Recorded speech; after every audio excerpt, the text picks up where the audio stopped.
Test, test.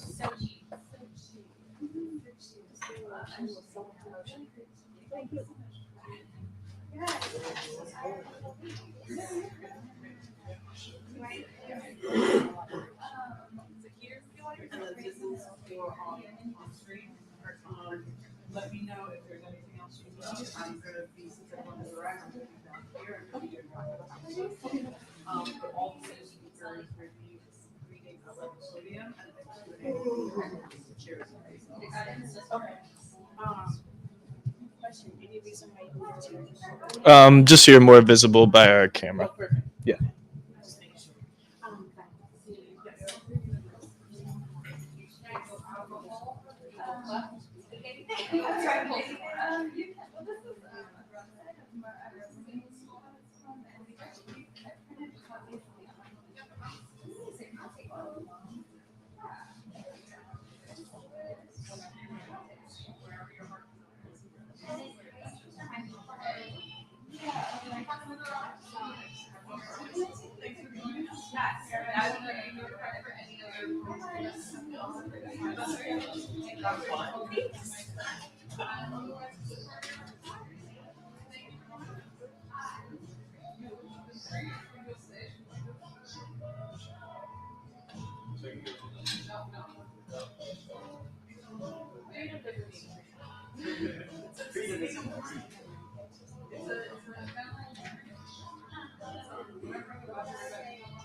Yeah.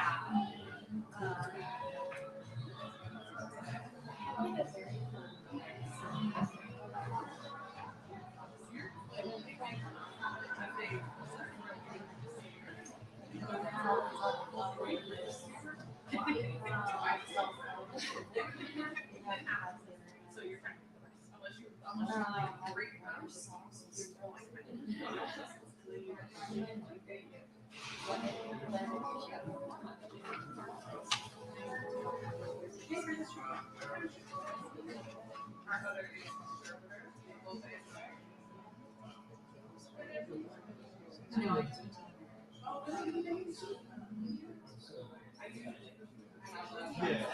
We're starting at 6:30.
Well, I don't think it's on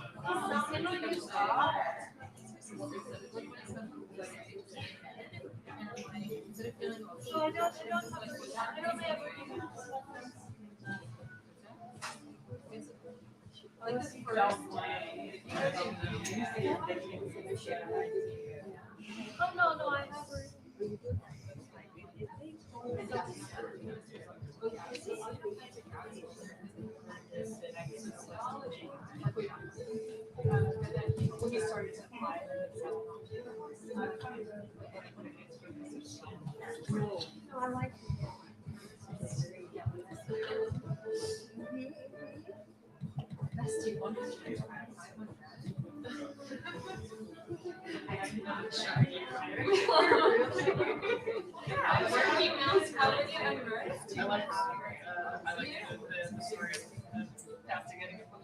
Yeah, I think it's a cute story. Yeah, and also the cover, the cover is also my favorite.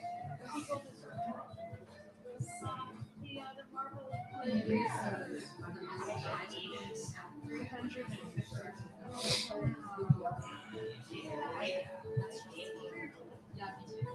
I'm really neurotic.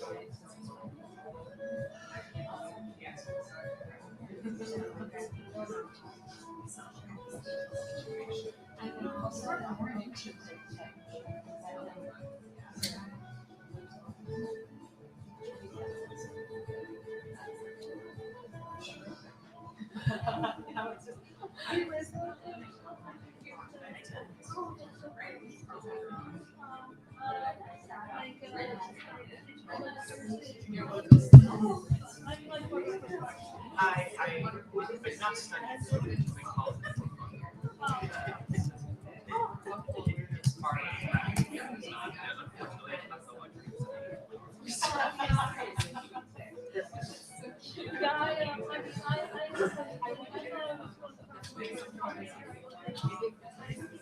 I dropped that. studying electrical engineering. So here I am. That's not a good thing. Yeah, I'm sure many people.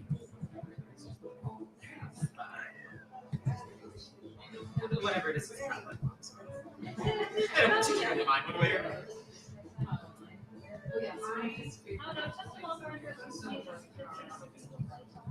Yeah, I think also, electrical engineering was good. It just wasn't making enough money, so I said, without balance things out. Yeah, that's the one. I'll look for the money.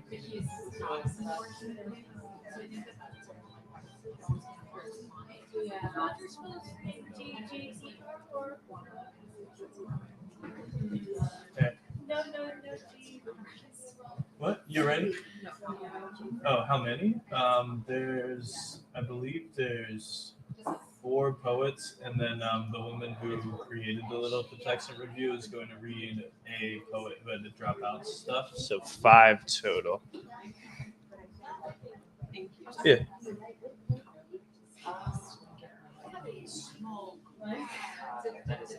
Okay, it's got to be this.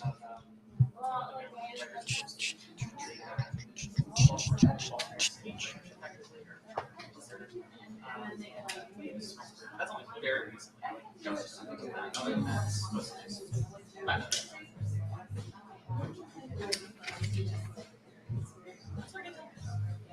I saw people.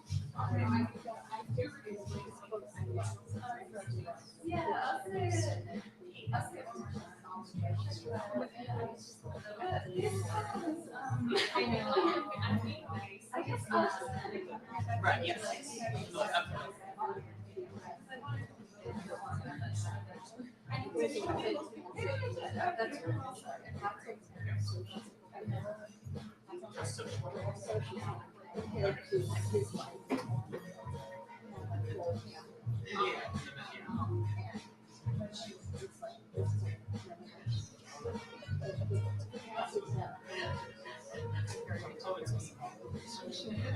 See, well, somebody who works in Baltimore County Public Library, I don't have friends, so I would love to make them. It's only their It's only recently. I think it's worth pursuing. I'll take the cues.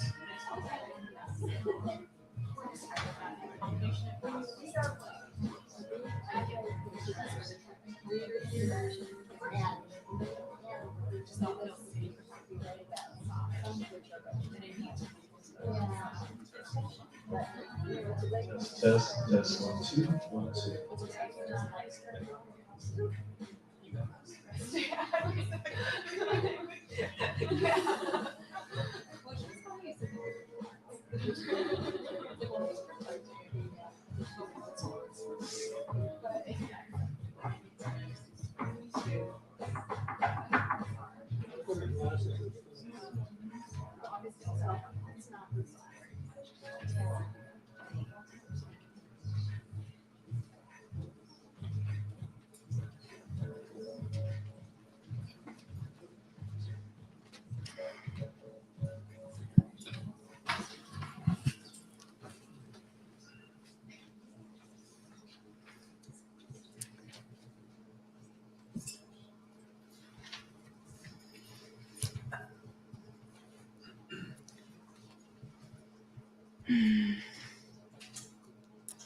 Okay, should I go? Okay. Okay, hi everyone and welcome. I'm Shailene, a librarian here at the Enoch Pratt Free Library, and I want to thank you all so much for joining us tonight for this really special celebration. If you are here, you probably love poetry. So you may like to know that we have many poetry programs at the Pratt Library, not just the poetry contest. We have poetry discussions, open mics, poetry readings, and much, much more. To make sure you don't miss any of this poetry excitement, please get on our poetry events email list. There is a sign up on the table in the back there where Sophia is, or you can always send an email to poetry@prattlibrary.org. A couple notes on tonight's program. Contest finalist Kate Powell Shine was unfortunately not able to join us tonight to read with finalists Marc A. Drexler and Preet Bhela, and with Little Patuxent Review contributor xochi, quetzali, cartland. On the bright side, we have added in poet Jalen Harris, who won the poetry contest in 2019. Thank you so much, Jalen, for stepping in. I want to draw your attention also to the gorgeous broadside of the contest-winning poem that is on the back table. This was designed by the Pratt's print and design manager, Andrew Klein. It's a beautiful thing when image and text magnify each other's wonders. And I think that Andrew achieved that with this broadside. So please make sure you pick up your free broadside, and maybe Marc will sign it for you after this event. The poetry contest is not the only poetry program we offer at the Pratt Library, but it is certainly a very special program for us. We've been doing it for 13 years now, and it attracts many entries. This year we had 277 entries, and they come from all over Maryland. If you entered the poetry contest this year, thank you. We loved receiving your entry. We would love to receive an entry from you again. The poetry contest has also created a really special relationship between the library and Little Patuxent Review. This is the 11th time that LPR has judged the poetry contest for us and published the winner. Whenever we work with LPR, we have a dream of what we want the contest to be, and LPR, with their creative genius and authority, help us to make that dream a reality. So thank you, LPR, and I want everyone to consider supporting LPR by purchasing a copy to take home with you tonight. Those are for sale on the back table after this program. Little Patuxent Review's editor, Sarah Berger, has very graciously agreed to MC for us tonight. So I'm going to turn this event over to her, but first let me tell you about Sarah. Besides being Little Patuxent Review's editor, Sarah is a classical singer, writer, editor, teacher, and maker. She's a graduate of Oberlin College, the Peabody Conservatory, and the University of Baltimore's MFA program in creative writing and publishing arts. She now teaches at University of Baltimore in the undergraduate writing program. She's working on a forthcoming novel about music students. You can find more about Sarah and her work at orangesloth.com and on social media at orangeslothart. So please help me to welcome Sarah Berger, who will read some work of her own and host the rest of this event. Thank you so much.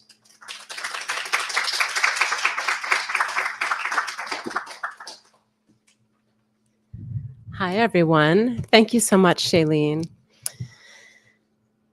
I have parallel parked laptops. It's adorable. Truly, thank you for that introduction. I just want to amend that introduction by saying that for technical snafu-y reasons, the best way to look at my work online is sarahbergersoprano.com. That's the best website right now. Orange Sloth is having difficulties. So again, that's sarahbergersoprano.com. It is just wonderful to be here. As Shailene mentioned, the collaboration between Little Patuxent Review and the Pratt Poetry Contest is in its 11th year. This is my first year as I'm wrapping up my first year, beginning my second year as editor of the Little Patuxent Review. And it has been just such a highlight to receive the treasure trove of entries to the Pratt Poetry Contest. There's so much treasure troving anyway in editing a literary magazine, but the short list of the Pratt contest is just, it's so wonderful, and it's hard to pick winners. Art competitions are inherently weird, and so I just want to acknowledge that. But I also, it's just a thrill when really, really special ones just reach out and grab you. So thanks also to Evan Lesavoy, the poetry editor of the Little Patuxent Review, with whom I worked closely to choose the winners of this year's contest. As Shailene mentioned, new issues of the Little Patuxent Review are available afterwards. They're $15 an issue, and you can find the winner and 2 finalists and a whole bunch of other treasures in there. Okay, so what I'm going to do is I'm a fiction writer. I said it out loud, and it took decades to say that out loud. I'm going to put this down for a sec. And so I'm a fiction writer, but I also can write poems, and I not necessarily should. Just because you can doesn't mean you should. But there's a saying. I think it was W. Somerset Maugham who said this, and I have said it before, and I'll say it again. He said that when a let me think. Oh man, I should have written it down. The thrust is, when the poet passes, the writer of prose can only bow down. And it sounds a little sucky uppy or fanciful or whatever, but it is so true. It's easy to write something in 100,000 words. Try writing it in 100 words. So on that note, here are 100 words that I wrote, and it's a poem entitled Small Bladder. The highway ramp to the George Washington Bridge was a fume-belching viper, every vehicle a shimmering scale along its back. Boston to Baltimore, I'd had to pee since Bridgeport. Cars inched. I raged. I wept. I made a plan. Towels and clothes from my beach trip were in the back. I grabbed them, slithered out of my pants, and carefully built myself a laundry nest. With a shirt across my lap, no luck, tall trucker next to me. I laughed with relief. I admit it, a penis, convenient personal hose, would have been useful. At Vince Lombardi, I tidied up. That's the end of that poem. Okay. Thank you. The next poem is entitled Curious. By the way, these are poems based on real events. In North Wales, I discovered sheep are not placid bedtime animals, but rather dirty and shaggy and wild, sometimes hiding with the bulk of their bodies a slim lamb, which I didn't see when I climbed over the pasture fence, stomping along with my sketchbook in the bright white wind. It was good that I was nimble, since startled mothers are fierce. I snapped alert when she ran at me, fast as fire. I held my pencil box, I jumped, and I learned. The end. Thank you. Okay, thank you for welcoming me and my poems. And what I would like to do now is move on to Marc Drexler. And let me grab my little bio. I'm going to read to you a little bit about Marc. We're starting with Marc, right? Yes.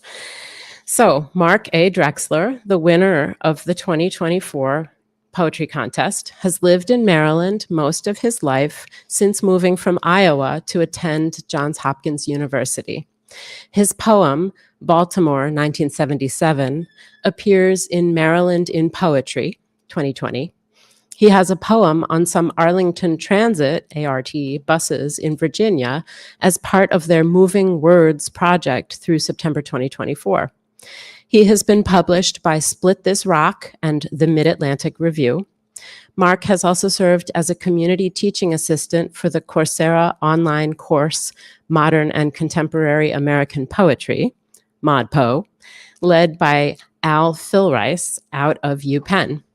He worked for many years at the Maryland Food Co-op on the University of Maryland, College Park campus, and he believes strongly in collectivism. So I would like to welcome poet Marc A. Drexler. Thank you, Sarah. And thank you, Shailene, and thanks to everybody who's come here tonight. A few blocks. Can everybody hear me okay? A few blocks. This is the smell of a magnolia in bloom. It is upwind of me, more than a block away, stronger as I approach. It is a sweet scent with a hint of decay, though even the fallen petals are fresh. If it were a color, it would be chartreuse. If it were Chinese food, it would be sweet and sour pork. This is the smell of a juniper berry. I picked it from a hedge and crushed it. Gin is made from junipers, but this is nothing like gin. It is an acrid scent with a wisp of pine. It smells just like it looks. If it were a color, it would be deep teal. If it were a style of architecture, it would be Tudor. This is the smell of fresh earth. They are rebuilding a block of the road, and huge swaths of the soil are bare. It has a touch of mushroom and is a rich, flat smell and moist. If it were a color, it would be jet black, even though this dirt is brown. If it were a kind of bird, it would be a pelican. This is the smell of anise. I don't know where it comes from because I am in the middle of a parking lot. It is the back lot for several restaurants, but the smell is still a surprise. It is both sweet and sharp and unpleasant, though in its faintness it is more like fennel or caraway and tolerable. If it were a color, it would be orange. If it were an appliance, it would be a space heater. This is the smell of ink. Not real ink made for ink pens in the 18th century, ballpoint ink from my ballpoint pen. Sometimes when I write, I get blotches, which I can smell. It is a strong smell, cloying and deep, with a suspicion of poison. I enjoy it for a few moments, then cannot stand it. If it were a color, it would be yellow. If it were an article of clothing, it would be a beret. This is the smell of air after rain. It is a clear smell, with earth and ozone and iron at its edges. But it contrasts with these, rather than being composed of them. If it were a color, it would be a very pale blue.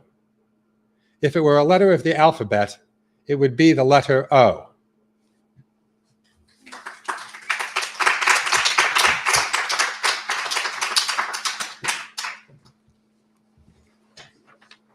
Baltimore, 1977.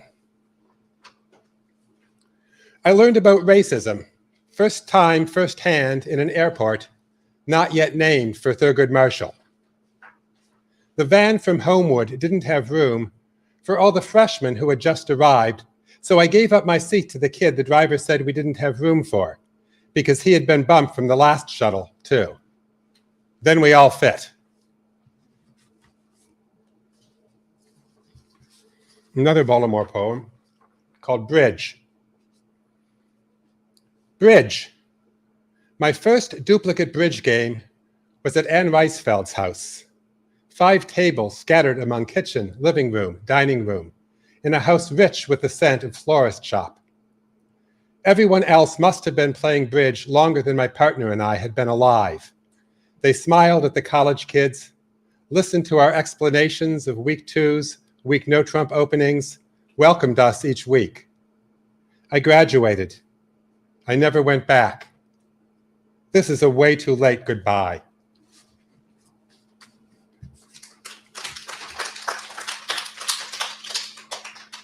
Traces. Mystery. Blood, bone, and sinew. Wavelength, legend, time. Tree roots deep as rubies. Sapphires clear as skies. Loon calls in the haze at sunrise. What was buried in ancient mounds? What lay hidden in ancient minds? Languages, poems, trinkets beyond price, passage paid to the other world, desires. I speak to stones, they answer in century-long words. I speak to stars, they answer in light. What power ordained me here to slip among symbols in a world spun far from its first creation, that falters to a halt before madness strikes a second? Footprints can last millennia if rock encases them, yet glow with the power of passage barefoot in spring. We have lost track of moments, forgotten the rituals of dawn. Only the dusk tomes trace our dream times as we dwindle through technology, alone, divine. And I need my water.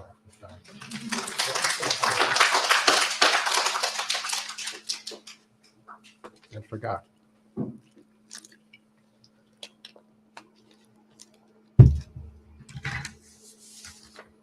Second grader killed by stray bullet. Children in certain neighborhoods should know better than to sit by a window. And if second grader killed by stray bullet had the luxury of electricity, maybe she would have sat by a lamp, but second grader killed by stray bullet needed light for her homework.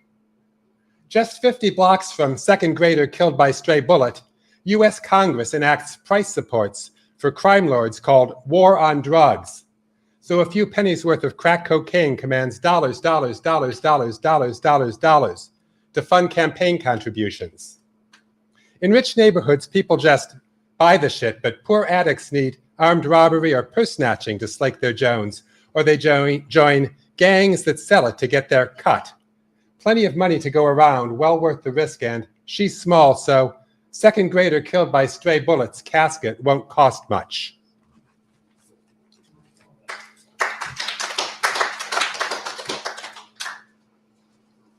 Pain. I have spent the past month in an uneasy truce with my back. Suddenly, yesterday, a surprise attack. The ambassador from Lower Lumbago has delivered an ultimatum, which I wish I could share with you here verbatim. The pain will cease if certain demands are met, more rest, or perhaps it's less. Sitting must be just what I couldn't say, but it's clear if I don't do it right, it will be worse each day. A phrase I think may relate to relaxation. I really can't read the damn thing, it's in Lumbagan.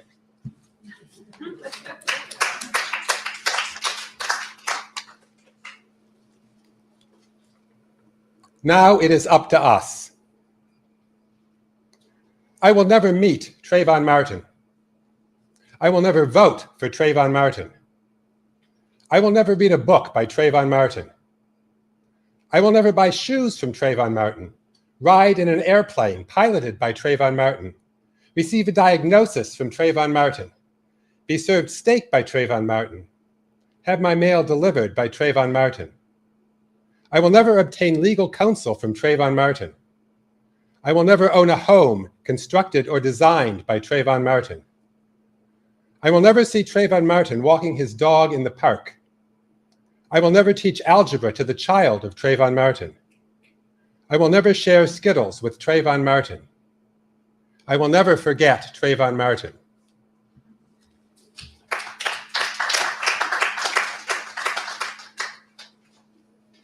Leslie Burke, running. Beauty is incandescent in an eye blink dark. We have missed it again, but it has not hurt us. It is an artist's job to capture ephemerity forever and gouge great gashes across our hearts. When we feel joy, we feel pain, we feel joy, we feel. It is like giving birth, like dying. This beauty burns halfway to love or loss. We don't know the difference. From the other side of the bridge, we do know. It was worth the trip, but it hurt us.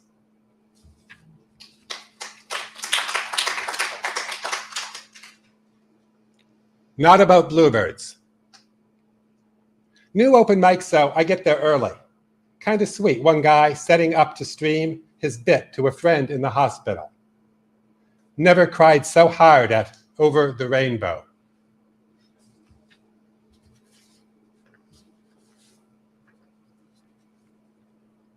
Inland sightings of pelagic birds.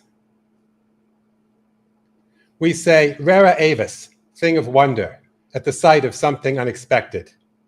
Night sky when a comet's first detected. Lightning that sparks shocks of winter thunder. Ancient pistols pulled from pirate plunder. New York's Chrysler building when erected. These aren't true rare birds, but are collected in our hearts as wings. They sweep us under the same spell an owl asleep by daylight casts, or wide-awake, bright, boisterous peacock. Awes a distillation feathered flight yields. One lone petrel, lost, far from its halite-scented home, blown like a broken windsock, willy-nilly, over endless wheat fields.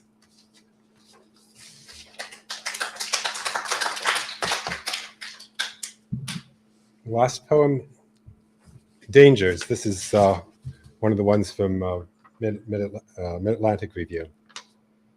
Dangers. I am sitting under the tree my great-grandparents planted together the day he went to war. Strangers own this house now and were nonplussed or moved by my request to spend some time here. The tree is an oak, not big by oak standards. Only a century has passed since they fought the war to end wars, and a century is but an oak's childhood.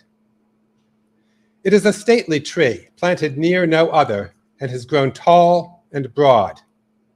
My great-grandmother was 7 months pregnant that day with my grandmother. There is a picture taken by a neighbor, an old sepia photograph. A man in uniform, his young bride, her hands on her stomach, his arm around her, the seedling in the middle. Their last day together. He sailed for France. A month later, she died in childbirth. Thank you.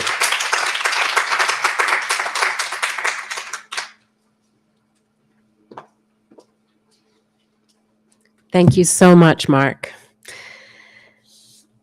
Our next reader is Jalen Harris. Yeah, this is a twist on what we're going to go with it. Are you okay with that? Okay. I don't know how to follow my own directions. All the team and I couldn't make me do it in the right order. Sorry. Okay, so Jalen Harris is our next reader. Jalen is a writer, educator, and book designer from Baltimore. They're the founder of Soft Savage Press, an indie publisher promoting the works of Black artists. Their literary work can be found or is forthcoming in poets.org, The Best American Poetry 2022, Feminist Studies, The Hopkins Review, Poetry Magazine, Gulf Coast, and elsewhere. Jalen, come on up. Thank you. Sorry, I'm not.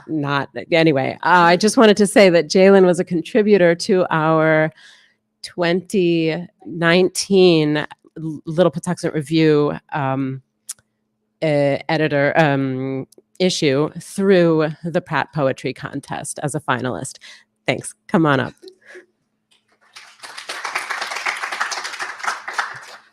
I got 2 applauses. Thank you very much. That's cool.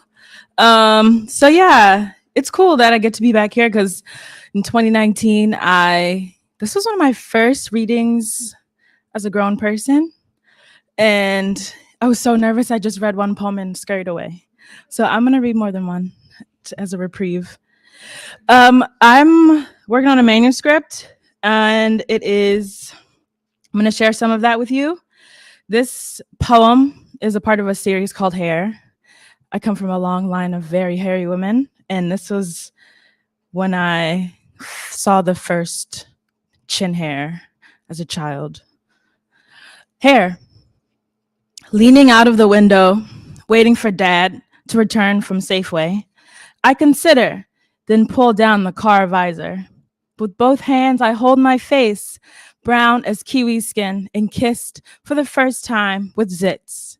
And something else? A single hair, as black as Dad's belt, standing straight as a scarecrow off the field of my face. I pull on it, it won't let. I look up to see if anyone else is watching me, turn the rough knob of my chin. But luckily, the parking lot is swollen, with seagulls circled up as if in a rap cipher, waiting to get struck by the luck of rhyme or a dime-sized crumb of bread. I yank. Again. Is this how it ends? My childhood, sliced clean by the gene? All us have it, just like my gap, the straw-sized hallway in the home of my mouth. Again, until a dot of blood spreads loud as laughter on the window of my face.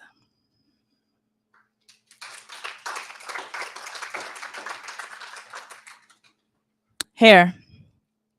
How can a piece of my body fallen quietly look like ash, or a car spun out on a highway, or like those bugs I played with as a child? My touch enough to coil the tiny black creature in on itself. Back then, I was always playing in the dirt, and Ma let me. To her, I'd bring bouquets of rocks and shoeboxes and mud pies stuffed with acorn fruit. Sometimes she'd even say a prayer over those dandelion graveyards, and we'd refill the whole together. But when I asked her why I couldn't look like Jakira, why she wouldn't let my hair burn as straight as the letter I, she swore to me that the good hair burn was a warning like most fires, lifting her wig like a lid from the kettle to show her button-smooth scalp. Lin, she'd say, these are not wires confused around themselves. No, each strand is a page in a story. Each afro is a library of books.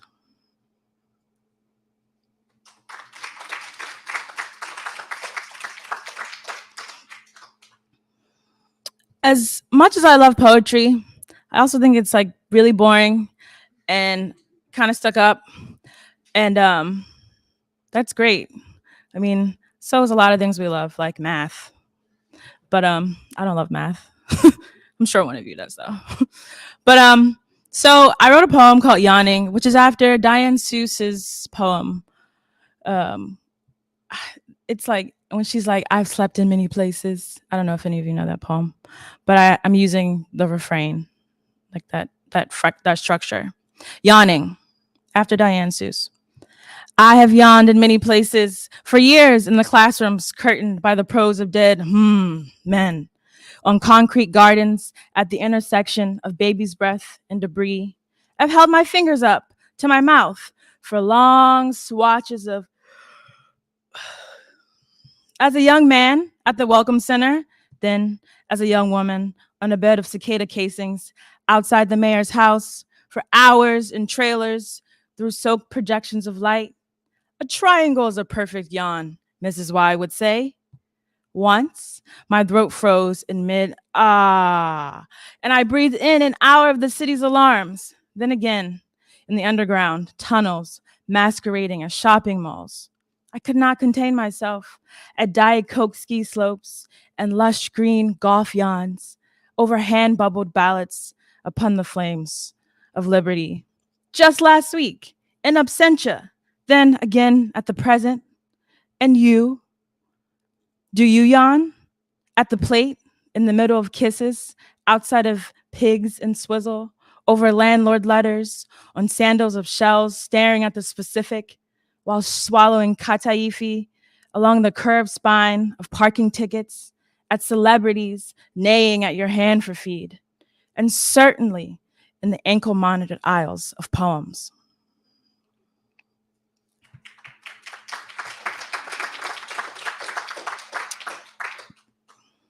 I'll just read 2 more poems. Cool. This one, I have 2 older brothers. I love having brothers. They're the best. Shouts out to everybody who has brothers. This is a poem about when he taught me how to shave hair. Knowing I had lied, he invited me to the mirror. In his left hand, he held the blade. Looking into the green rimmed glass, I asked, where do we begin? The plastic overhead light leering between thighs of stucco and toothpaste salt, soft commas of lint, the cactus pinched edges of my chin. Wash, he said, turning the spigot red and rubbing off the quiet rays of the day's dirt. I followed, hosing my own decay. Choose a direction, then slowly, one section at a time. My brother, who I had been mistaken for as a child, teaching me how to look at myself. Through fists of green clouds, the seams of hair fell, meaningful threads into the sink. And I'll read to you all the poem that was the 2019 winner and featured in Little Patuxent Review all those years ago. I love that 2019 sounds like it's a long time ago, but it wasn't. Like, let's be real. But time moves fast. Phyllis Wheatley questions the quarter. Phyllis Wheatley, if you don't know, was the beginning of Black poet publishing in this nation and abroad. I mean, she traveled the world. She spoke many languages.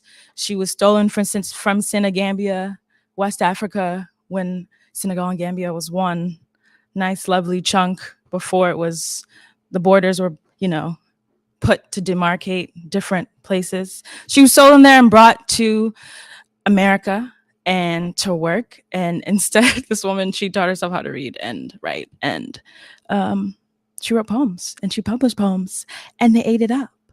So this is just imagining her questioning the quarter. Who head of the quarter? Who 25 pennies add 'em up? Who spangled the liberty of In God We Founded? Who tied till the black hand? Who wrote founding? Who indivisible, the divisible by 4? Who chew red, US of A? Who chew blue? Who chew white? Who creaked the colony? Who half times 2? Who ridges on the side of the circle? Who metered the black thumb like land? Who fit the coin in the bubblegum slot? Who white Jesus gathered the 13? Who white head, white wig, white tongue? Who little white lie? Who Mount Martha? Who wrote Latin on the back? Who lying like it can be read? Who changes state like a lake? Who live free or die? Who popped the Coke can with a quarter? Who sketched the shack with the mountains in the back? Who vend the womb for a coin? Who set the old line and rode the island? Who quarters on the black road with white ticks? Who made it circle like a 2 perfect eye? Who slung it like a round rung rope? Who out of many won? Who quintet the nickel 5 times 5? Who sixpence the land for tails? Now turn it over. Who on who back? Thank you.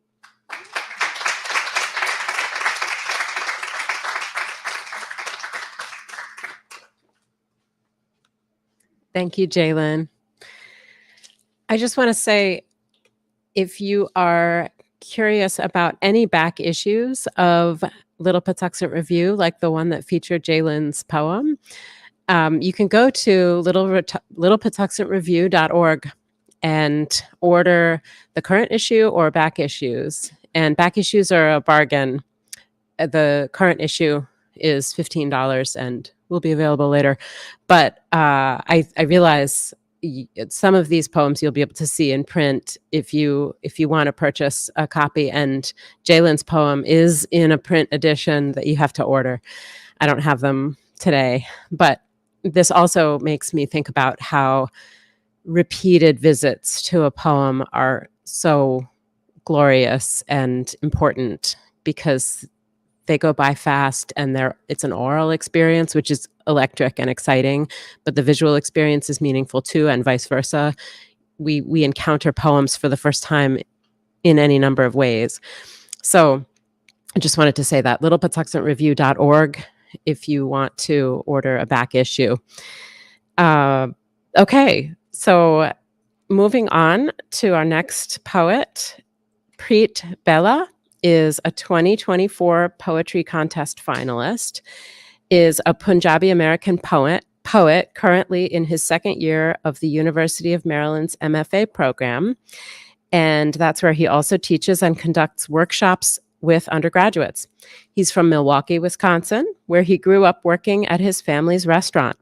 His work inspects the self as a site of interruption and how language can embody such breaks and disruptions, especially through a diasporic lens. Welcome, Preet.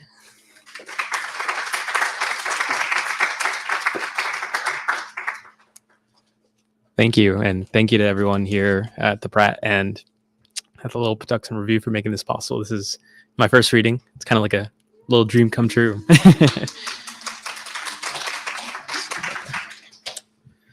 This first poem is called Self-Portrait. No one asks for me to be another Achilles, Heracles, carrion crow, eye close to wanting lips and myths, to stoop lower, slurping another skin, escape, alchemy of a hero, or what a man could be. That this body is not the one that needs to be kept in the cheek to chew, a desperate arsenal of men, or what men could do if they did not skirt around their currents, still checking the reflection to see if it holds any difference, like foam on a river, seal and stasis, neither here nor air, an eddy, a mouth, trap, whirl, trembling, barely touched, sent shuddering, a bargain. Keep going, so I can tell myself there is no war, no demigod, no touch necessary. That I can be more than this stripping, this naked wrestling with no one, vulnerability only as far as it exposes some deeper meaning. Achilles was named Pain right after he was squeezed out, and I don't even care about Heracles, just his madness. That he could never be his own man. That my own name in Punjabi means love, means nothing without this context, same as any myth. If there were a choice, would I tend to this self, transmute the body like a beak, tending to the aqueous chamber, and then the cranial butter within, but never considering the corpse of the same likeness. The crows just loom around the dead crow. Crow simply acknowledging crow, knowing there's already enough of everyone else to go around.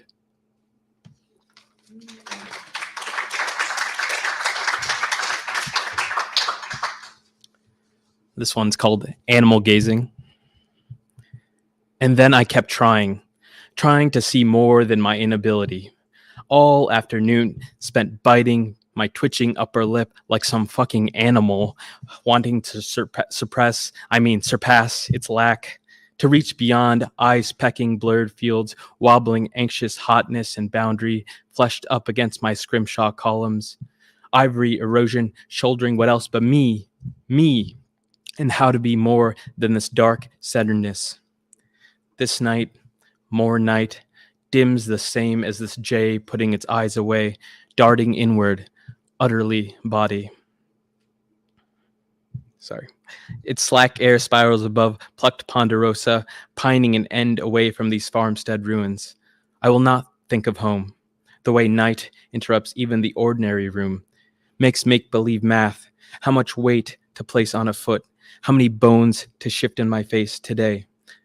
I wonder how many jays could live inside this hollow house. How many jays could live inside me with their exacting strains and light-built bones?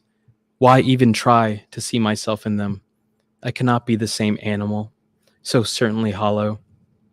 Every time I imagine my bones hollowed, they fill up, attract dark dust, house hours spent clenching my jaw, no fix for fixation. But despite it all, I know this could change my life. A gaze met, for this hiding bird to stir, to look towards me, as if spotting a prowler or greater detail. I creep towards its perch, yapping hollers, stamping down yellow grass tracks. Nothing moves except sky scattering out its last vermilion strands, while I have nothing to show for today or to hold tonight. No one to teach me how to use this body and all this life stuck in it.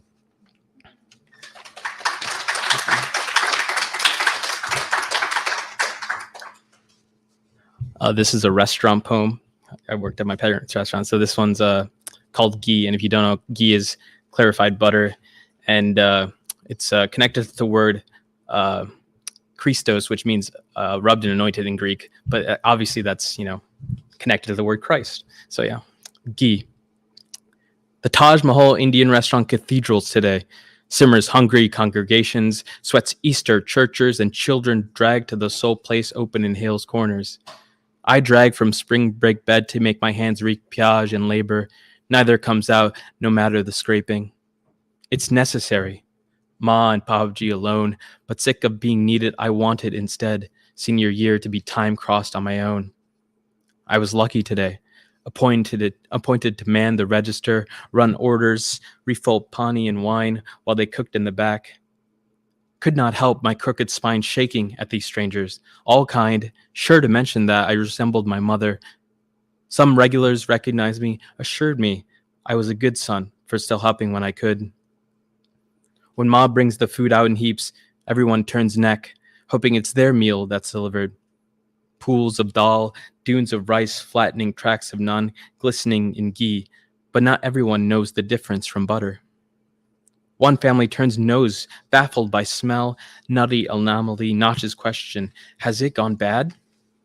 Ma reassures them, looks lost as they just nod and stare at one another. They can't recognize what it is.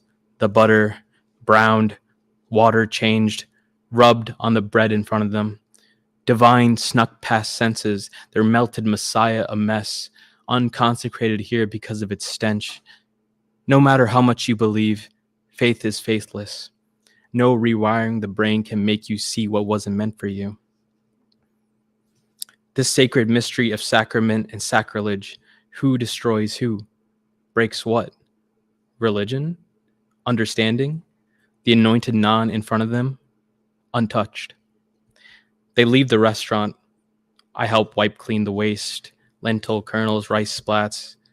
Ma tists her tongue, flinging the ordinary heaven to the bottom of the bin.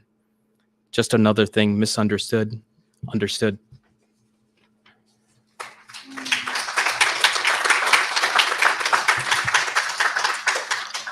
And this last poem is the poem in the 2024 issue of Patuxent Review. It's a phrastic piece after Tam Utek's Nin Mamakaden Dam. Hollows. It is astonishing the flock of birds that must exist beyond this canvas. It could be October, the way the sun has been emptied, weathered into a vapor of pinking plumes, and I can only be reminded again that it does no good to trick the mind into effacing its true intrusions. But as it stands, these birds are vying for a way back, endlessly dreaming for another likeness to evaporate into. And I know them, know their span is not unlike a human's. Wing mimics spine, both measuring the distance they are held from an already spalting sky. But the body is too burdened. The body cannot yet become that light.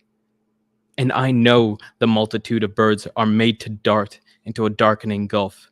The cacophony of jays, owls, hawks, and doves are dissipating before me, as if knowing the conclusion smeared before them. And isn't it astonishing, the pressure of birds that the body can pack inside itself? A funeral of beaks poking out of the body like noses pressed against a pall, hurting a storm necessary to turn out of that frame into this one. Here, the thin cloudage is only scudding its cracked skin. The pines pluck down to their brown bones, and the moon grows tender from witnessing all the bodies leaving their bodies behind. Thank you.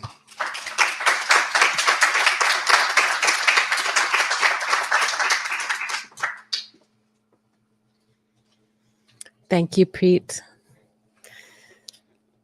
Our second to last reader is xochi, quetzali, cartland, who is a contributor to the most recent. Every time I want to say the word issue, I almost say episode, which just is sort of embarrassing because it's very TV issue of Little Patuxent Review. And we are so happy to have xochi contribute today. And I will read a little bit about xochi, who is a contributor to Little Patuxent Review's summer issue. They're a queer and Latina poet, seamstress, and transformative justice practitioner.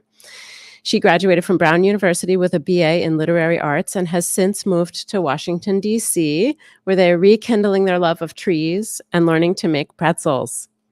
Her work has been featured in Apple in the Dark and Common Ground Review, as well as supported by National Arts Strategies and Brooklyn Poets. Welcome, xochi.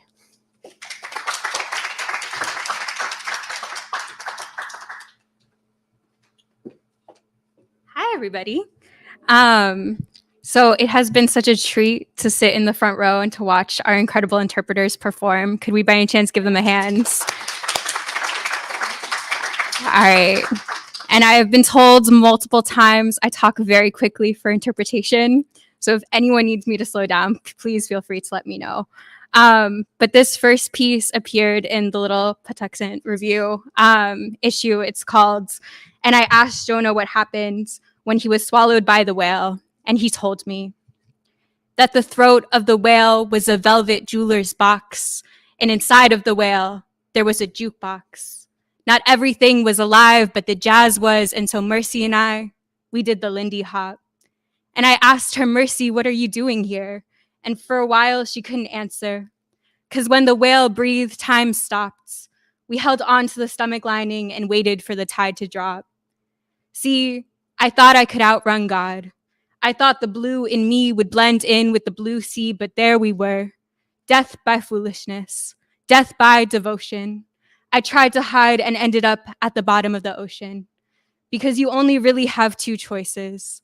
Yes, God, and no God. And I tried to know God, and I ended up here. But there was Mercy, and her hair flowed about her in big pools. And when she spun, I saw grace swim straight off her skin. And when she breathed, I saw redemption swim straight out her lungs. She was a different kind of buoyancy, had her own gravity, lighter than even love, and she danced with me. In the stomach of the whale, at the bottom of the ocean. Jonah, she told me, you can't forget. You were swallowed, not drowned. And that was it. That was all she would say. So we danced together quiet under that ravenous red sky. Thank you.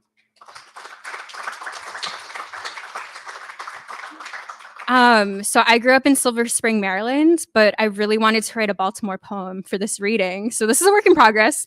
But my only real memory of Baltimore is when I was in high school. I used to sneak out here with my friends to go to punk concerts because y'all have the best music scene in the, what is this, mid-Atlantic area. So this is called Concrete Colored Basement. At 16, I love my parents enough to lie to them and say I'll be at Lisa's house instead of this gin-soaked bar in Baltimore where a band no one has ever heard of is making a beat drop sound like bad weather. Before I left, my sister carved a wing into the edge of my eye, and this is how they taught me to take off. Both hands falling from my hair as I sailed through the open window. They are older than I will ever be. And this is how I know I was born to a swamp in midsummer, in a liquid July that demanded we learn how to breathe underwater. But tonight, wave after wave of sound crashes into the crowd, and next to me, two boys drenched in studded leather are swimming inside each other's mouths till a guitar solo mops us clean across the floor. And as we careen with the swarm, we lock eyes like barbed wire. Like he knows about the wetlands inside of me, how a girl can reach inside my throat and find herself a ripcord to float with. And I know I will never be more alive and I will have to grieve myself forever. And then the bass snaps whatever fishhook we swallowed and I'm spilling into the pit where someone's steel-toe boots drill a drumline into my feet. And although I am grown enough to know better, I am grateful for how it hurts. Thank you. I know I don't look like I go to punk concerts anymore, but that was when I tried on adulthood. So wanted to thank the city for that. Preet, I'm really excited that you did a self-portrait. I also have a self-portrait and some shameless self-promo. This piece, ooh, yeah, I'm so sorry. It's so fast. Some shameless self-promos. This piece was actually published yesterday by Only Poems in a collection of 10 pieces. So would recommend, if y'all like it, to go check that out. But this is self-portrait as Harley Quinn. Yes, I am my own myth. Cartwheeling through downtown's empty carousel, my spandex so tight it'll make you believe in justice.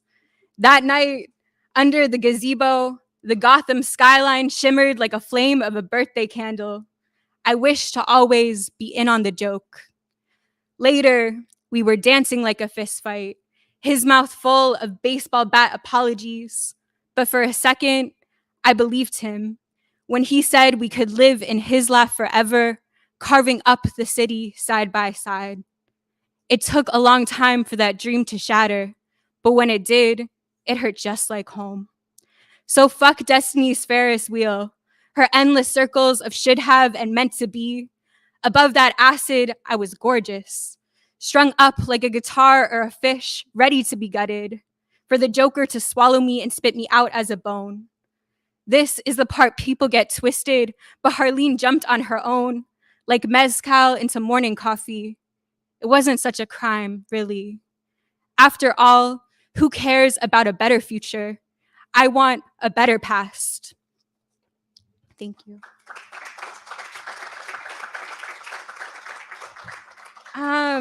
So this next piece is called Requiem. I wrote it last November.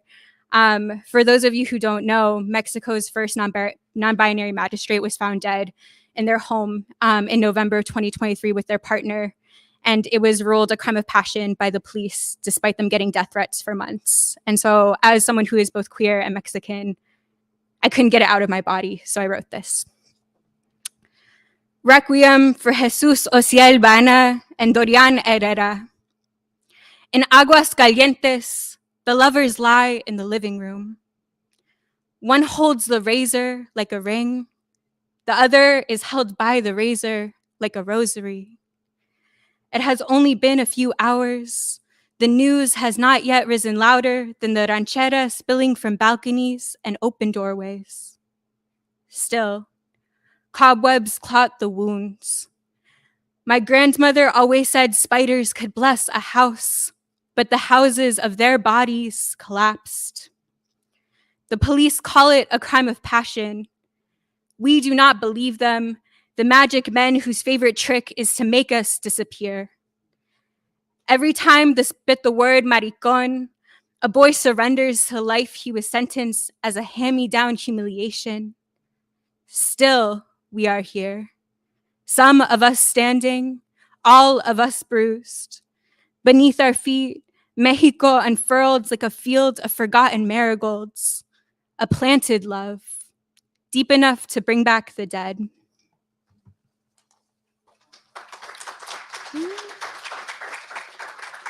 Thank you. And then my last piece is actually an ekphrastic piece. I'm obsessed with Rothko's work. If you have never checked it out, highly recommend. But the last piece that he ever made, for those of you who don't know, he committed suicide. And the last piece he ever made was found just feet away from his body. And it is this gorgeous painting. It is this huge canvas of red, and it is untitled. And so this is an ekphrastic piece I wrote about that painting. And it's called Rothko Tells Me to Make Haste.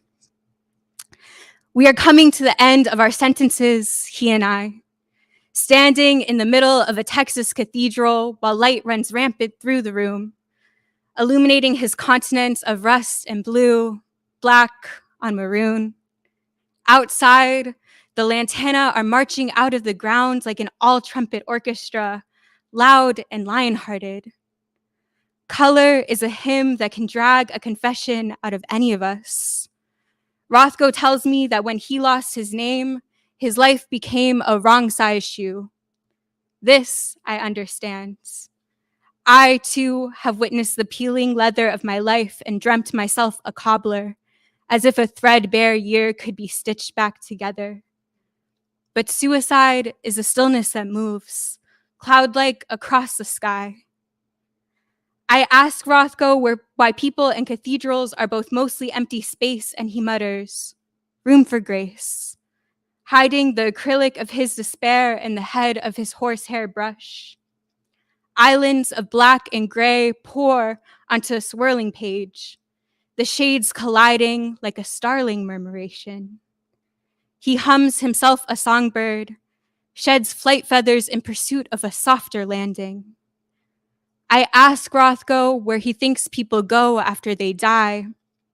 He doesn't answer, just bleeds carnelian onto a stretched canvas like the belly of a map, marked to show that the heart is an 18-inch desert still worth crossing.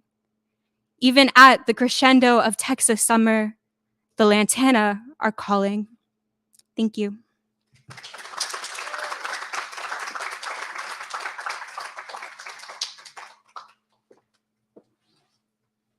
Thank you, Xochi. Man. I did some, like, I want to, one of my, from my website that I announced, which is sarahbergersoprano.com. I'm a performer, and I do classical music, and I sit, and sometimes if I'm lucky, I'm at the front of the stage in a gown that I'm anxious about because I don't trust it. And amazing things are happening all around me. The other soloists are doing gorgeousness, and the orchestra and the chorus. And there's just, I'm just like a particle waiting to do my thing in this amazing oratorio or whatever we're putting on. And that job requires a removal. A removal from the emotional sweep up of what's happening if you want your larynx to stay down, which you have to have when you're singing, because if you can't sing on a raised larynx, and crying and singing can't happen at the same time. It's physiologically impossible. So you just have to go somewhere else. And this is what's happening. I have to go somewhere else and MC this event, but I love the worlds that you all have been creating and the emotional risks you've been tempting me into taking. But I'm not gonna be a weepy Wendy. I do. So, okay. Thanks for listening to that. I just wanted to share that. And I want to show you, it's just a little hard to see from here, but this is Xochi's poem. And I asked Jonah what happened when he was swallowed by the whale, and he told me.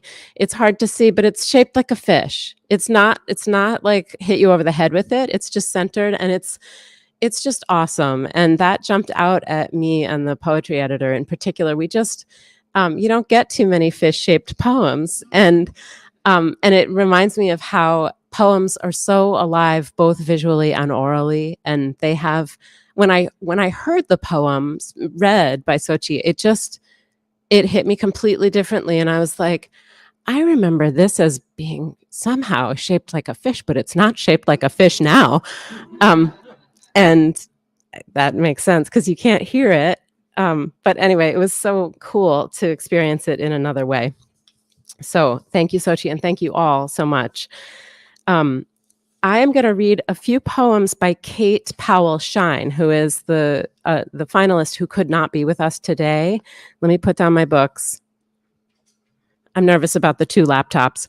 So I'll tell you a little bit about Kate, and then I'm going to read a few of her poems. She's also someone who wears red glasses. I think hers might have little dots, like sequiny things in the points, but 2 red glasses, red cat eye glasses ladies. And I thought it was destiny for me to read some of Kate's poems in her absence. So Kate Powell Shine has had poems published in magazines including Fuse Lit, Beltway Poetry Quarterly, and Gargoyle. She is active in numerous local literary communities, including those at Montgomery College, Montgomery County Public Libraries, and the Eastern Shore Writers Association. She lives in Montgomery Village with her husband, John Shine. Give me just a moment while I fiddle.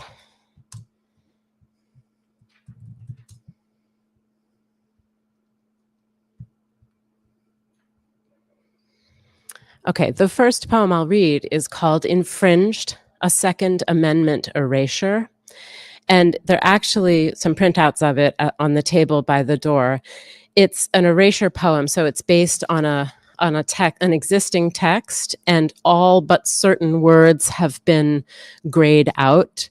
And the way that Kate constructed the poem is to show the entire multiple repetitions of the original text as a grayed out background, and the key poem words in black. So I will read the original text, which is part of the U.S. Constitution. It's the Second Amendment of the U.S. Constitution. I'm going to read that first, and then I'll start the poem. A well-regulated militia, being necessary to the security of a free state, the right of the people to keep and bear arms shall not be infringed. That's the background text. Infringed, a Second Amendment erasure. The people bear arms. A militia, not a well-regulated militia. A militia of the fringe. A people not well. A state not well. The security of the people infringed. The right of the people infringed. The people infringed.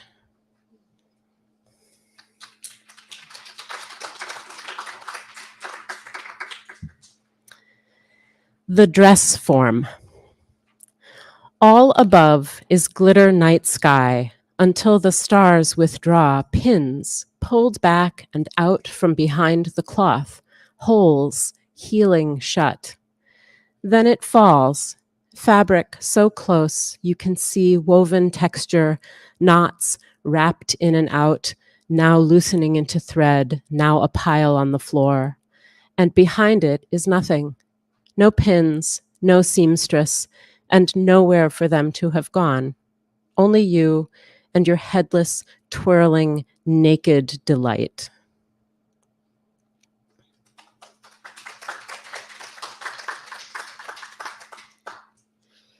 This next poem is called I Choose My Growth. I'll bluebird with key to a porcelain head, hidden notch up top in thick pony's tail hair. Next, wedge brass to scalp and crack where rooted locks knot down inside through neck clog twist to body's nest.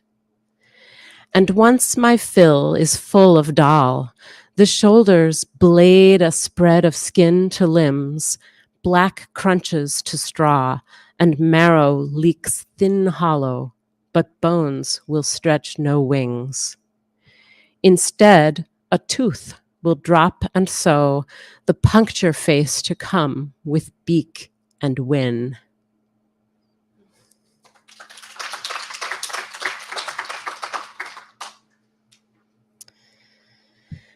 This one is called The First Fire. The smoke stings his face to a leak and softens the earth, not soil, clay. Why are sculpted eyes dug in at the pupil? A real hole for a real hole, but no gap, no tunnel through worm apple brain to get stuck on pineal seed and spit. I love your viscous variety, cortex and mud stem medulla al dente. Give your lobes to my tongue, salt and smart. I'll dig cerebellum shuffle to checkered floor, all lounge with no lobby. Who needs skull or skin around your bright pulse paste? So we build toys, hollow eyes and I. They hold hands and sing, pull next into the fire where we kiln ourselves dry.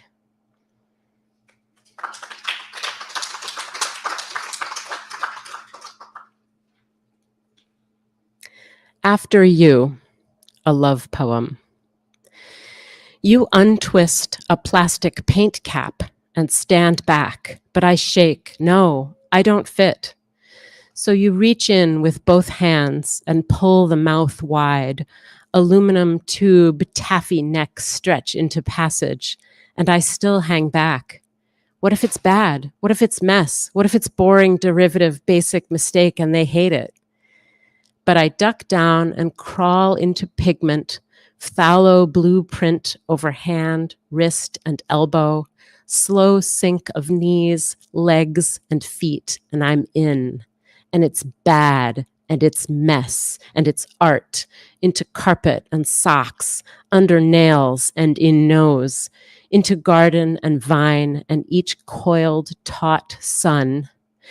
And then charcoal through keyhole, to winding gold passage, down stair stitch, to pick shape from clay collage, curl to spy page tunnel, canvas craft draft frame die, doodle stamp screen, oak for aperture, chalk brush, then track back a spatter path print pattern, where we hold hands and jump, ink over hips, over shoulders, and heads.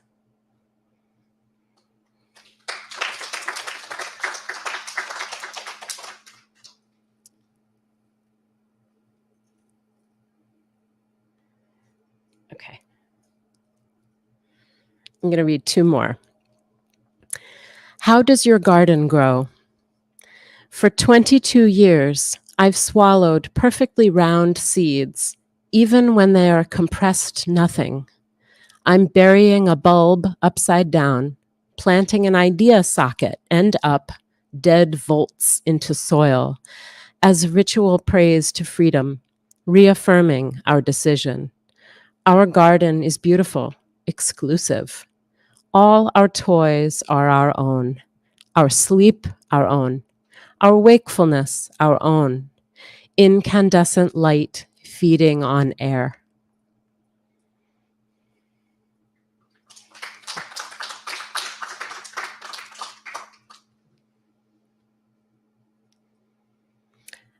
Actually, I'm going to read two more. This is the second to last. I got confused. This is called I'm Sorry I Missed the Show. I'm sorry I missed the show. I was counting buttons and thread, looking for your grandmother's thimble. Did you know she filled it with God? It's sewn up inside a silk dress or a tweed jacket lining, or the cuff of her paisley pants. You remember how she danced in them, twirls of swirls. She loved them more than sunshine through maples, more than crumble rocks in the creek, all mica sparkle in clay, more than moss on brick walkways, or the neighbor's bottle tree. Awful when the new people took it down. What did they do with the glass? Broken blue dumpster mosaic, or melted to windows in dozens of dollhouses buried in sand. So I'm ripping out seams. Soon will be shears, going closet by closet. I know you understand.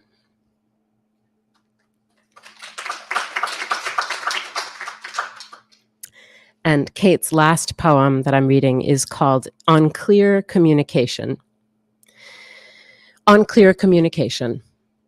Water opaque but clean, with light reflecting clear in wave and photon, but vitreous liquid needn't humor us. I know I'll never paint it clearer no matter how I try. As eyelash, as ink brush blinks back and away, there's no seeing things straight.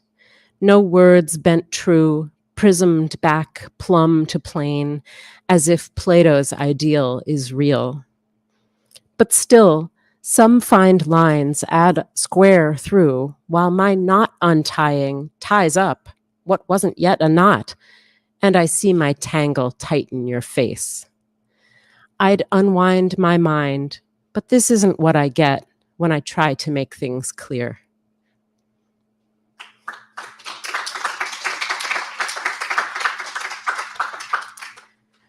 Thank you, Kate. And thank you to all of the poets who read today. My heart is full. It usually is full at stuff like this because y'all are amazing, and reading poetry to each other it's magic. It sustains us, I think. And probably y'all think so too. Otherwise, maybe you wouldn't have come here.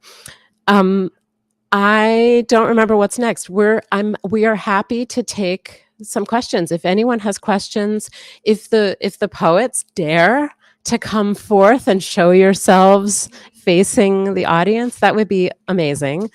If anyone is curious, oh yes, no, yeah, I knew it was somebody's. If anyone has questions about anything, specific lines of poems, process, anything you'd like to ask, we are happy to try to answer. Yeah, go ahead. Powell Shine have a background in optometry. Feels for some very esoteric parts in the last few poems. I work as an optometric technician, and so it shocked me to hear that. Those are good catches. The question was, did Kate Powell Shine work, or does she work, or has some connection to optometry because of some very sly lines in her last two poems, you said? I don't know the answer. That's annoying because I'm her cipher. Is that the right word? Her avatar.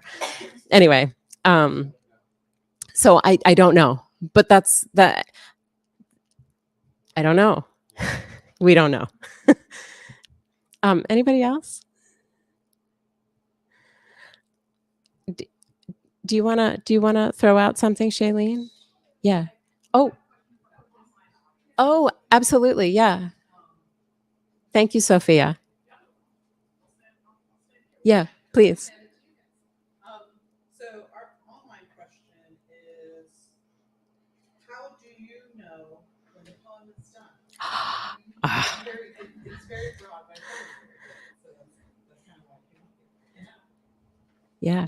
Maybe we could go down the line. Starting with Jalen? I don't know. Poems in like anything, like sleep or like your job. This is just up. It's a great answer. I personally believe that poems are alive, and they tell you like sometimes you're working with a poem and you want to make it longer, but the poem doesn't want to be longer, and it's like this weird conflict where y'all are fighting, and it's like, why am I fighting with a piece right now? And I think also like that's discernment for me is like a spiritual practice, and it's like it develops over time. Like I read enough poems and I just pay attention to their endings. I'm like, did I like this ending? Did the poem feel done? Does the poem feel like it has more to say? What would it say? And like if you do that enough times, you can kind of develop like an internal ear. But yeah, they do what they want, whether or not you want them to. Yeah. Yeah, same. I don't know, but also usually you come to an ending, and sometimes I'll just delete like 2 lines and see how it goes. But also, I think there's always more to say, and I think there's that like draw, like, oh, I gotta keep writing. But sometimes the next poem is what you have to say in that poem. So yeah, it's not. Well, with revision, I find usually it's more. There's always less to say. I know that my poem from 1977 was better known as one of my April poems, and it was maybe 20, 25 lines, and then that's 9. So I'll write something, and I'll work on it for a few days or a week, and then I'll set it aside for about a year, and I'll set probably stuff that I've written a year ago out, and I'll start revising things, and I'll carry them around with me. I used to do most of my revision on public transport, and I haven't been doing that for the past 4 years, or 5 years ago it's been.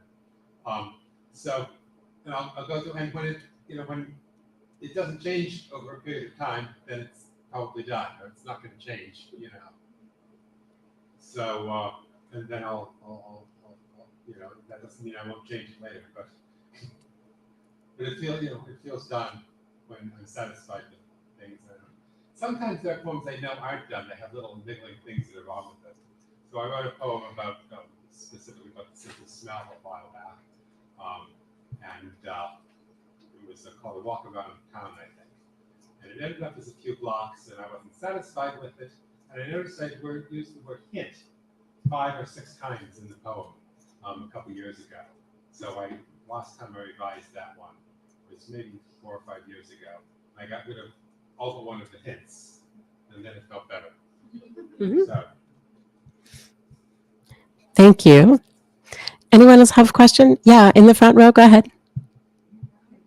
Yeah, I love that question. How do you know when it's a poem done? I'm curious what the process is for you all when a poem gets. For me, it feels like this is a blinding, but I'm curious for if you have a pattern of, oh, I noticed it, or I have to work on it.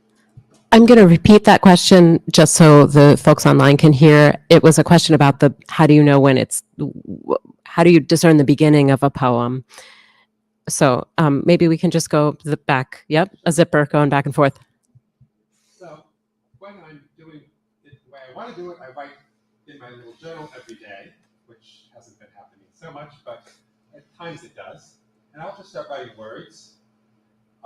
If it's April and I'm trying to write a poem every day, I get some kind of finished form, I might resort to a prompt if it gets like toward the afternoon and I haven't done anything.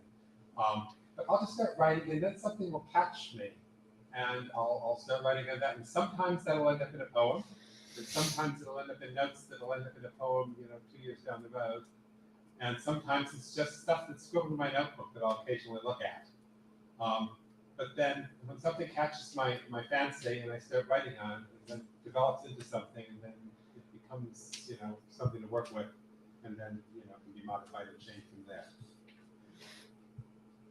I think I always start writing when I'm reading more. So like if I'm not reading any new books or even old books, I don't write much. So if you're looking for books, read more, and that's how a lot of my poems get started. And it's usually like, oh, this poem kind of posed a question in my head, or even it's like a response to this poem I read. And yeah, that's all of my poems. There's a poet I love, Micaela Camacho Ternero, and they talk about a poem is a house with many windows and no doors. And they always talk about there's many ways to enter a poem, and it's just about finding your window. And I think I have a lot of windows into my work. Like one, I think a lot about how painters have reference photos to paint. And I'm like, okay, what if I had a reference poem? Like, what if I had a poem that I just love, and that becomes the reference? Even if my poem ends up being nothing like it, maybe it utilizes like one trick that they use, and that's like not a trick I have. Like for instance, I have my Rocco piece that starts, "We are coming to the end of our sentences, he and I," and that was actually inspired by this performance art piece I saw where the artist said life is a life sentence, and I just love that idea of your life being a life sentence, and so it's like, okay, we're coming to the end of our sentences, and that just felt interesting, and so I just kind of jumped. But I think a lot of poetry is just collecting things that are interesting to you, and then kind of saying okay, are they taking shape? Like what is interesting about this? Can I follow that? And a lot of writing is rewriting and editing, and so a lot of that also just happens in the editing process. Like sometimes I'll write an entire poem, and then it's just a word that stays. Yeah, I definitely second everyone reading, having a reference to your work. And I write a lot of series, so I read a bunch of poems about hair, same title, same concept. I just wanted to write in containers like that, and just write the same poem.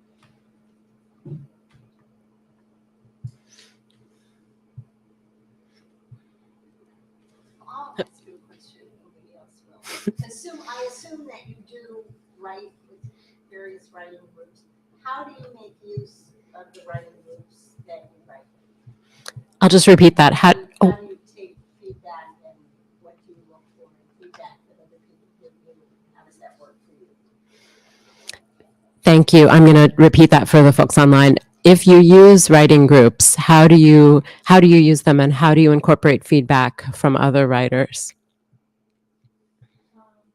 I have been in a few writing groups, and they're not usually outside of school times. They're not about feedback, just time to write.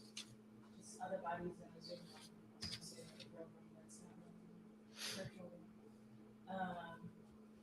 And I don't know, like I find that people, the older we get, I teach high schoolers, they seem to be a little bit more like they offer feedback, like really willingly.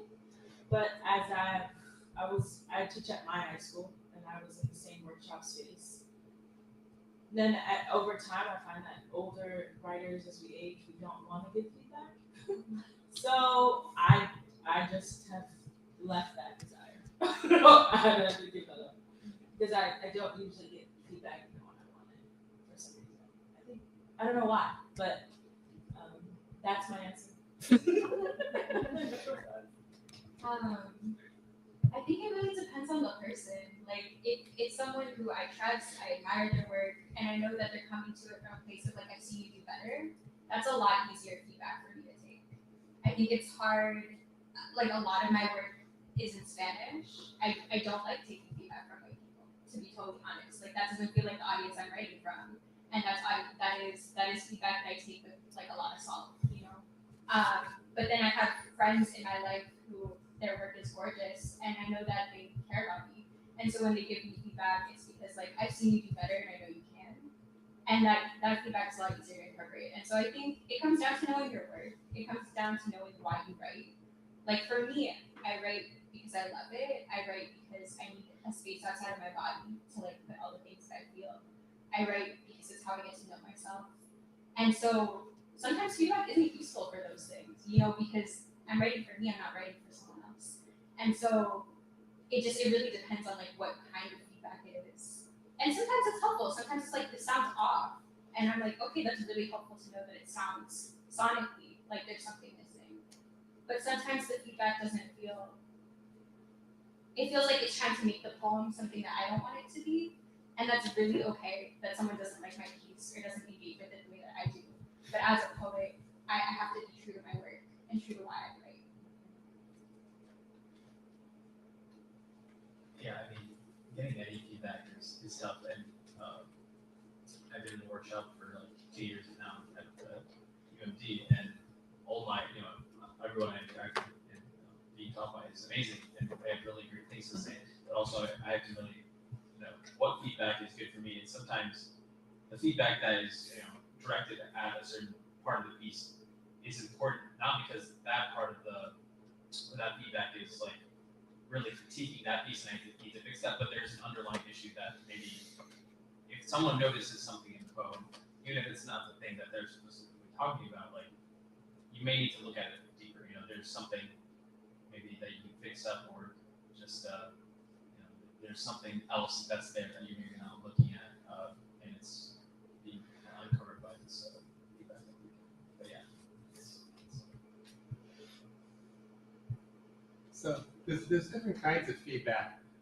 And if you're in a critique group, there's always going to be the person that says, I love your poem, except you should have written this different poem instead. But a lot of times when I'm writing a poem, I'm trying to communicate, it's almost an the kind of thing. I'm trying to communicate a feeling that I've had in a way that'll be in at least some way universal, that other people can share this feeling. And I'm using words to do it. Words aren't the best medium for that, but there isn't a medium for that. So a lot of times there'll be something that's elliptical or oblique that's not right in the poem. And it's good to know if other people are picking up on it or not. And so that can be very valuable. And that's probably the main thing. And also having a diverse audience, then you get to see how different people react to the same poem. People come from different places. And obviously,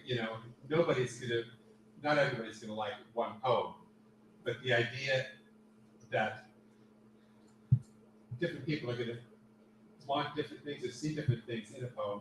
And sometimes also there's something where you have put something in a poem that you don't want there, and someone will notice it. Because you haven't just thought about, an extra connotation the word has or something. That can be very valuable. Mm-hmm. Thank you. If there's one last question, we can do one more.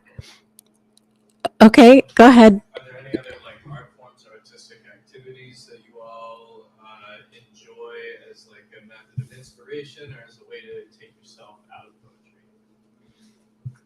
Well, I mean, I read a lot. I've seen a lot of plays, and I do a lot of hiking. I don't know if that's not a book, but I take a lot of inspiration from nature. I'm not sure if I read any nature poems. So a lot of my poems are nature poems. Two things. I play a lot of video games. I get some inspiration from there. Yeah, that's pretty good. And I do a lot of window watching, just like staring out the window. Just like noticing little small details, I think is really important for me in my writing. Just like crystal, or like just really focusing on one thing kind of lets me explore a lot of different things. I'm a seamstress, so I sew. I worked for a professional theater for a year as a costume tech. I've also spent 8 years working in kitchens, and I think culinary art is like one of the most communal and exciting kinds of arts.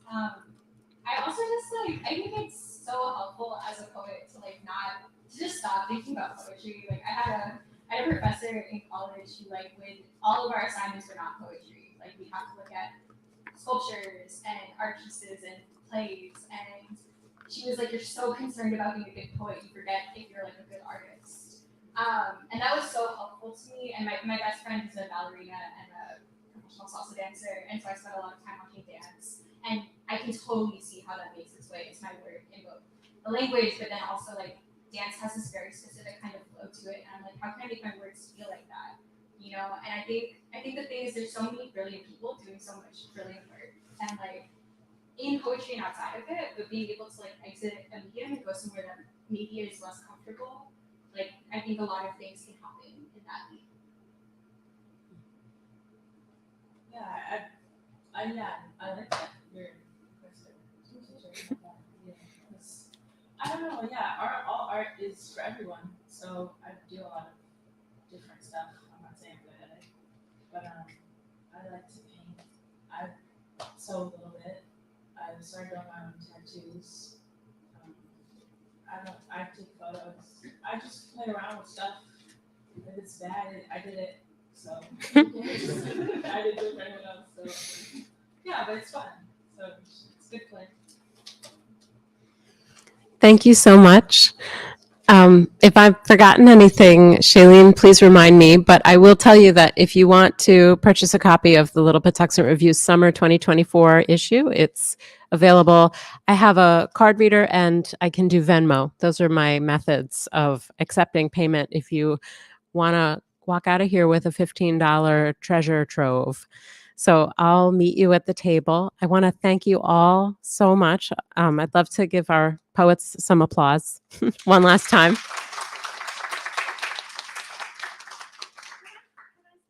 Yeah. Both Marc and Kate write at Prince Orchard Library, where I work.